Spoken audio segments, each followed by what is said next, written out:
I barely managed to keep myself from losing my temper during what was supposed to be a reconciliation dinner. I went into the kitchen just to get a glass of water, but what I saw there turned everything upside down. My name's Charles Davis. I'm 58, retired NYPD financial crimes detective. The phone rang on a Tuesday morning, and I almost didn't answer. 6 months of silence from my son, and suddenly his name flashed on my screen like a ghost from a life I used to know. Dad. Tim's voice carried that careful tone he used when he was walking on eggshells. I know we haven't talked in a while, but Patty was thinking maybe you could come over for dinner next week. The kids miss their grandpa. I stared at my coffee mug, the one that said NYPD Financial Crimes Unit, 28 years of service. A retirement gift from a life that felt more real than this conversation. The kids miss me. Of course they do. A pause. I miss you too, Dad. The last time we'd spoken, I'd questioned their lifestyle. New BMW. In the driveway, designer furniture, expensive vacations on a nonprofit salary, and software engineer wages. When I'd mentioned it, Patty had called me controlling. Tim had called me worse. What's the occasion? I asked. Does there need to be one? It's almost Christmas. Family time. Family. The word felt hollow. I thought about the $45,000 I'd lent them 2 years ago for their house down payment, still waiting on that repayment. I thought about their wedding, $28,000 I'd scraped together because every girl deserves her dream day. I thought about every time I'd put family first, only to be pushed away. Sure, I said, I'll be there. The week crawled by. I kept my routine. Morning walks through Queens, coffee at Murphy's Diner, chess with Leonard Murphy at the community center. Leo had been my partner for 15 years before moving to FBI financial crimes. Sharp mind, sharper instincts. You look worried, he said, moving his bishop. Tim invited me to dinner. He whistled low. After 6 months? What's she want? That's the question, isn't it? Leo captured my night. Charlie, I've known you since you busted the Riverside embezzlement case. You taught me to trust my gut. What's yours saying? That this isn't about the kids missing their grandpa. Then why go? I moved my rook. Because he's still my son. The night arrived cold and clear. I drove my 8-year-old Honda through streets lined with holiday lights toward the house I'd helped them buy.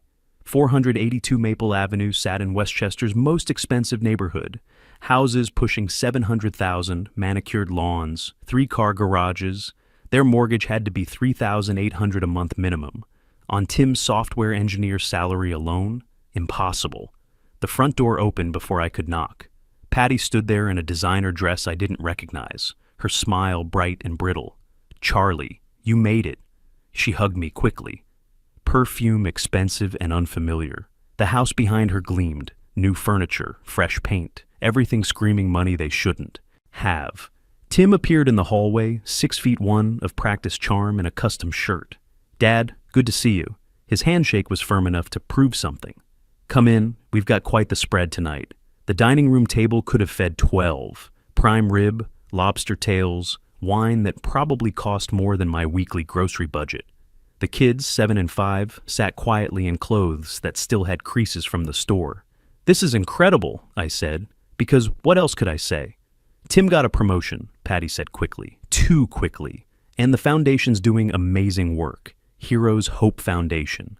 We raised over $380,000 this year for veterans. Prosthetics, counseling, housing assistance. Life-changing stuff. I watched her talk. This woman who'd married my son 8 years ago. Back then she'd been sweet, hard-working, grateful for every opportunity. When did the gratitude turn to entitlement? When did the warmth become calculation?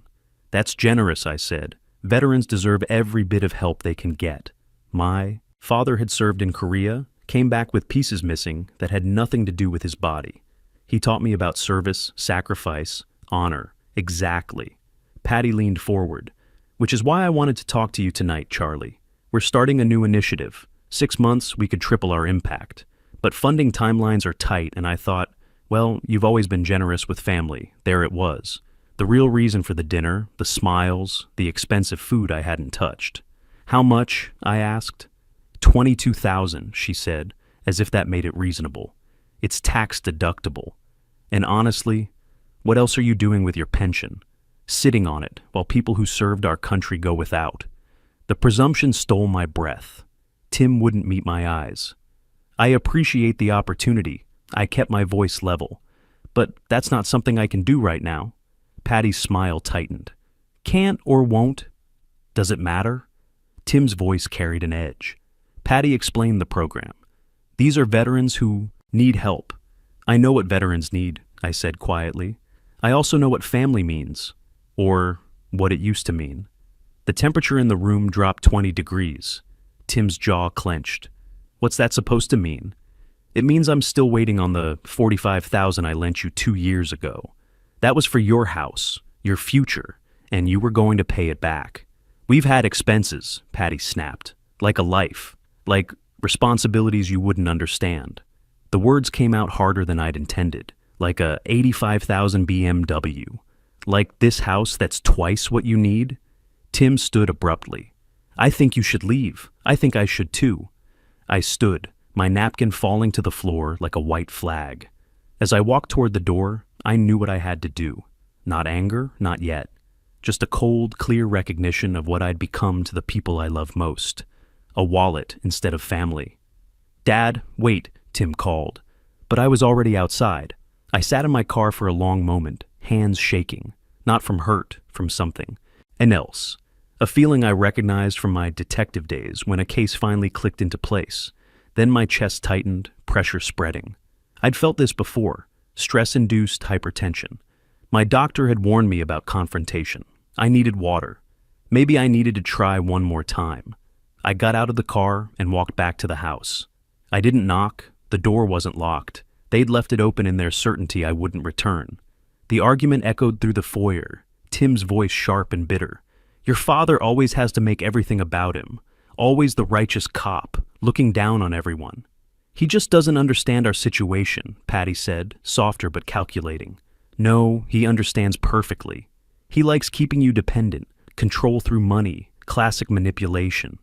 I stood there, hand on my chest, feeling the pressure ease slightly. Funny how anger can override physical pain. But I needed that water. My mouth tasted like copper. The kitchen sat adjacent too. The dining room through an archway. I moved quietly, my detective instincts still sharp after 3 years of retirement. In investigations, I'd learned to observe, to notice details others missed. That skill didn't retire. The kitchen was another showpiece. Granite countertops, commercial-grade appliances, pendant lights that probably cost more than my first car. And there, on the island, sat a laptop open to a spreadsheet. I wasn't snooping. I was reaching for a glass when my eyes caught the header. Heroes Hope Foundation, Financial Overview, Q3 20-24. 28 years in financial crimes teaches you to recognize certain patterns. Invoice discrepancies, irregular payment schedules, ghost vendors. The documents practically screamed at me. Patriot Medical Supply, $52,000. I'd never heard of them. A quick scan showed 3 more like it. Freedom Prosthetics, $67,000. Veterans First Equipment, $61,000. My hands moved on autopilot, pulling out my phone. Years of documenting evidence dies hard. I photographed the first page, then scrolled down. Bank statements showing wire transfers to accounts in Delaware, corporate havens for people hiding something. The foundation had raised $387,000. The disbursements to actual veterans? Maybe $45,000. The rest disappeared into a web of shell companies and what looked like offshore gambling accounts. My father's face flashed in my mind. How he'd struggled after Korea, waiting months for the VA to approve his disability claim. How he'd died still believing his country valued his service. Patty was stealing from people like my father. What are you doing? I turned. Patty stood in the archway, her face transitioning from confusion to alarm as she saw what I held. The laptop, her financial confession. These are private documents. She moved forward, hand outstretched. These are evidence. My voice came out flat. Detective, you've been embezzling from a veterans charity, Patty. Wire fraud, falsifying tax documents. These Delaware accounts, let me guess, you're the beneficial owner hiding behind an LLC. Her face drained of color, then flushed. You went through my things? They were sitting open on your kitchen counter where you left them because you never thought someone might actually look. Arrogance is expensive, Patty. I pulled out my phone, started dialing. What are you doing? Panic crept into her voice. Calling 911. She lunged, 5'6", 20 years younger, but desperate. I'd spent a career dealing with desperate people. I stepped aside, let her momentum carry her past me. She caught herself on the counter, breathing hard. 911. What's your emergency? This is Charles Davis, retired NYPD. I'm at 482 Maple Avenue in Westchester. I need to report financial crimes, embezzlement from a federally funded charity. I have documentary evidence. Patty's expression cycled through denial, rage, fear, calculation. Tim appeared in the doorway. Dad! Tim's eyes were red from arguing. What's happening? Your wife has been stealing. From wounded veterans, I said quietly. 387,000, give or take. That's insane. Tim's voice pitched high. Patty, he's lost his mind. He broke into our house, went through private papers. I walked through an unlocked door because I felt ill. Your papers were open on the counter, and unless I'm mistaken, Heroes Hope Foundation received federal grants last year. That makes this federal wire fraud, Tim. 5 to 20 years.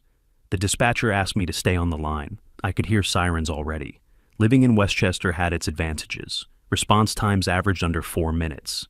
Tim looked between us, his world fracturing in real time. Patty, is this true? Of course not, baby. She grabbed his arm. He's lying. He's angry because we wouldn't let him control our lives anymore. The bank statements show wire transfers totaling $342,000 to Delaware shell corporations, I said, still holding my phone up. The invoices are fraudulent. I can tell because Patriot Medical Supply lists an address that's actually a UPS store in Newark. I investigated cases like this for 3 decades, Tim. I know what I'm seeing. He stepped back from Patty like she'd become radioactive. You promised those funds were going to veterans. You stood in front of the Rotary Club and talked about the Marine who lost both legs. I helped people, Patty's voice cracked. We did help people. Maybe I took some operational costs, but operational costs don't hide in Delaware LLCs, I said. Red and blue lights washed through the kitchen windows. Patty looked at the door, at me, at Tim. I watched the calculation happen. Run, fight, deflect. She chose deflect. This is persecution, she said, voice suddenly calm, controlled. You've wanted me gone since day one, Charlie. You can't stand that Tim chose me, that we built something you couldn't control. Now you're weaponizing your old cop buddies to destroy us. Smart, establishing the narrative before the police arrived. But I'd seen that trick dozens of times. The doorbell rang. Tim didn't move, so I walked past him, past Patty's silent rage, and opened it. Leonard Murphy stood there in a suit, his FBI shield clipped to his belt. Behind him, 2 uniformed officers from Westchester PD. Charlie, he took in the scene with experienced eyes. You sounded serious on the dispatch. Financial fraud, I said. Embezzlement from a federally funded veterans charity. I have photos of the evidence. It was in plain sight when I entered the kitchen. Leo's expression didn't change, but I saw the shift in his posture. All business now? And the subject? Patricia Davis. She's the director of Heroes Hope Foundation. Leo nodded to the uniforms who moved past me. Patty had her phone out, probably texting her lawyer. Tim stood frozen, his designer shirt suddenly looking like a costume. Mrs. Davis. Leo's voice carried authority earned over 2 decades. I'm Special Agent Murphy, FBI Financial Crimes Unit. I need to ask you some questions about Heroes Hope Foundation. I want my lawyer, Patty said immediately. That's your right. Leo turned to me. Charlie, I'll need those photos and we'll need your statement. I handed him my phone, watched his eyes move across the screen, seeing what I'd seen. 28 years working together. We didn't need words. We'll need to secure these materials as evidence, Leo said. Mrs. Davis, are you the owner of the LLCs listed in these Delaware filings? Lawyer, Patty repeated. Okay. Leo gestured to the officers. We're seizing these materials as evidence of potential federal crimes. Mrs. Davis, you're not under arrest at this time, but I strongly suggest you remain available for questioning. Tim finally found his voice. This is a mistake. There's an explanation. There usually is, one of the officers said. not unkindly. He began photographing the laptop screen, then carefully collecting documents into evidence bags. Tim realized the truth. The grandfather clock in their foyer, probably worth 8,000, chimed 9 times. 9 o'clock on a night that started with prime rib and ended with police evidence bags. Patty's eyes found mine. Pure hatred, unfiltered. You'll regret this. Maybe, I said. But those veterans won't. Leo touched my arm. Let's get your statement outside. I followed him into the December cold, leaving Tim standing in his magazine-perfect kitchen, finally understanding what his wife really was and what his father had always been.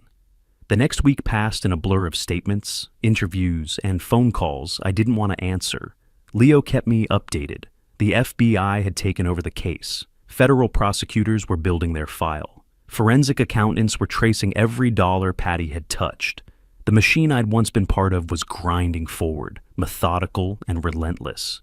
But this time, I wasn't running it. I was just a witness, waiting to see if justice would work the way it was supposed to. Tim didn't call. I told myself I expected that. I was lying. My neighbor, Dorothy Brown, knocked on my door that Saturday morning with a casserole I didn't need, and concern I probably did. She'd been a nurse for 40 years before retiring, which meant she could read vital signs even when people thought they were hiding them. You look terrible, she said, pushing past me into my kitchen. Good morning to you too, Dot. Don't sass me, Charlie Davis. She set the casserole on my counter. The whole neighborhood's talking. Margaret saw the FBI at your son's house. Said there were evidence boxes, small towns and wealthy suburbs. Same gossip, different property values. It's complicated, I said. It always is. She poured herself coffee without asking. Settled into my breakfast nook like she owned it. You want to talk about it? Not particularly. Then I'll talk and you'll listen. She sipped her coffee, grimaced at my cheap brand. I've known Tim since he was 8 years old, playing in your backyard after your wife passed. Sweet boy, smart. Then he married that Patty, and I watched him. Change. Little things at first. Less time for friends, expensive car he couldn't afford, that smile that never quite reached his eyes anymore. I sat down across from her. Outside, December snow had started falling, soft and quiet. Sometimes people become who they marry, Dorothy continued. Sometimes they were always that person, just waiting for permission. Which is he? I don't know anymore. Yes, you do. You're just afraid of the answer. The coffee tasted bitter. Or maybe that was just my mood. My phone buzzed, a text from Leo. Call me when you can. Developments, I excused myself. Stepped into my study. Dialed. We arrested her this morning, Leo said without preamble. Federal charges, wire fraud, embezzlement, falsifying tax documents. Bail set at $250,000. I absorbed that. $250,000. Patty didn't have that kind of cash. Not the legitimate kind anyway. How'd she take it? Like a woman who thought money could buy her out of anything. Leo's tone was dry. Her lawyers, already calling it a witch hunt, claims you have a personal vendetta, that the evidence was obtained illegally. I didn't break into their house. I know, the prosecutor knows, but expect them to fight dirty. Patty's hired Timothy Carter, $500 an hour minimum with a reputation for turning juries against prosecutors instead of defendants. That would cost her $40,000 just for pre-trial work. Yeah, well, desperate people make expensive decisions, Leo said. A pause. Charlie, there's something else? Tim posted bail. The words hit harder than they should have. How? Sold her jewelry. Got a loan against his 401k. She's standing by him publicly, calling it a witch hunt. Says you've always been controlling, that you couldn't handle their success. I looked out my window at the snow, watched it cover everything in white, making the world look clean when it wasn't. He really believes her, I said. Or he's invested too much to admit he was wrong. 8 years of marriage, 2 kids, a house he helped. Pay for with money he thought was legitimate. Tough to walk away from that. After we hung up, I sat in my study for a long time. This room held my career. Plaques from the NYPD. A letter from the mayor thanking me for my service. Photographs of cases won and criminals convicted. 28 years of believing in justice. But justice for my own son felt like failure. The trial came 8 months later. Federal courthouse, Judge Morrison presiding. I sat with Leo watching justice unfold. The prosecutor's opening was devastating.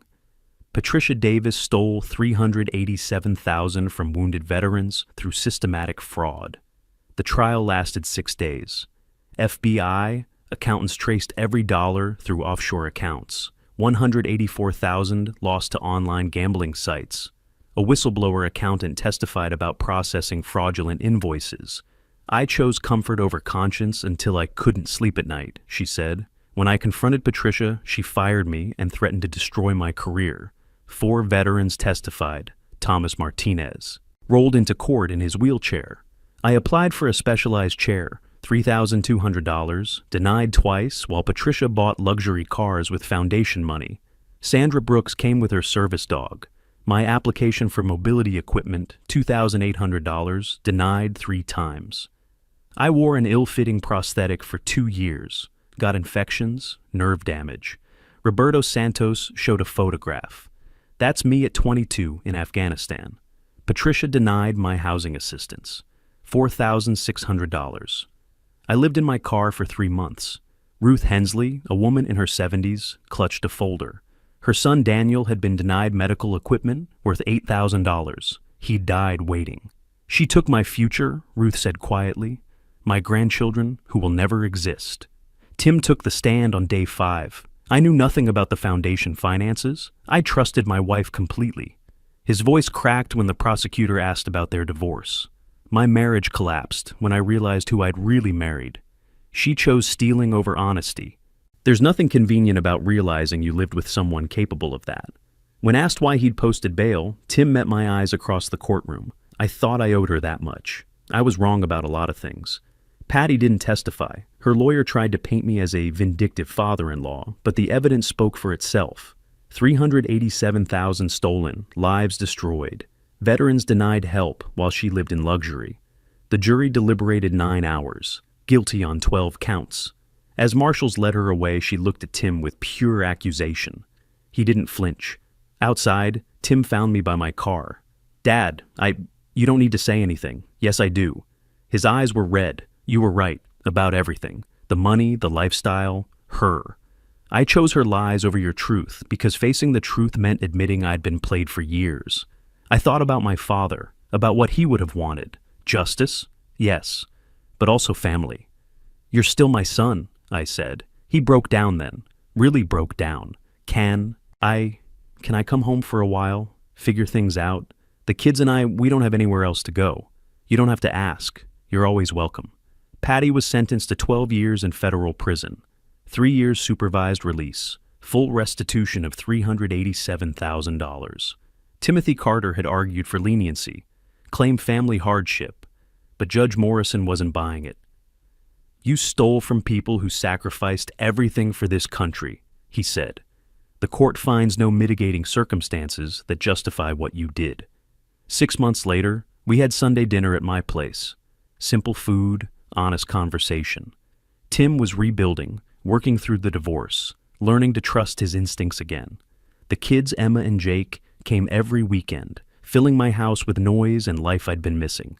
Tim had lost the house in Westchester. Too many memories, too much debt. He'd found a modest apartment 10 minutes away, started over with a clear conscience and a smaller bank account. The restructured Heroes Hope Foundation thrived under new leadership, with me advising on oversight and financial controls. We approved applications Patty had denied and funded new initiatives. Thomas Martinez got his specialized wheelchair. Sandra Brooks received proper prosthetics. Roberto Santos found stable housing. Ruth Hensley attended the foundation's anniversary dinner. You gave my son justice, she told me. That's all a mother can ask for. The donations kept coming from people inspired by the story, wanting to help veterans who'd been denied assistance. One evening, working in my small garden behind the house, Tim helped me plant bulbs for spring. Emma and Jake chased each other around the yard, their laughter echoing off the neighboring houses. I realized something had changed. I'd started this journey angry, betrayed, dismissed by my own family. Now I felt something different, not just peace, but purpose. Justice had been served. My relationship with Tim was stronger than before, built on truth instead of lies. The grandchildren I'd feared losing were part of my daily life. Veterans were being helped by a foundation that actually cared about them. Patty would spend the next 12 years in federal prison, learning that stealing from heroes has consequences. Her lawyer had filed appeals, but Leo said they wouldn't stick. The evidence was too solid, the crime too clear. Tim looked up at me, dirt on his hands from planting daffodil bulbs. "Dad, will these really grow?" "Yes," I said. "They need time and care, but they'll bloom in spring, just like families, just like justice, just like redemption. Sometimes doing the right thing costs everything you think you want. But if you're patient, if you stick to your principles, you get back something better than what you lost. Not the same, never the same, but real, honest, built on truth instead of comfortable lies. And that's worth more than any amount of money they could have stolen. Trust your gut when family acts differently. Money changes people, but principles don't have to change you. When you see fraud, report it. Protecting criminals never protects the people you really love.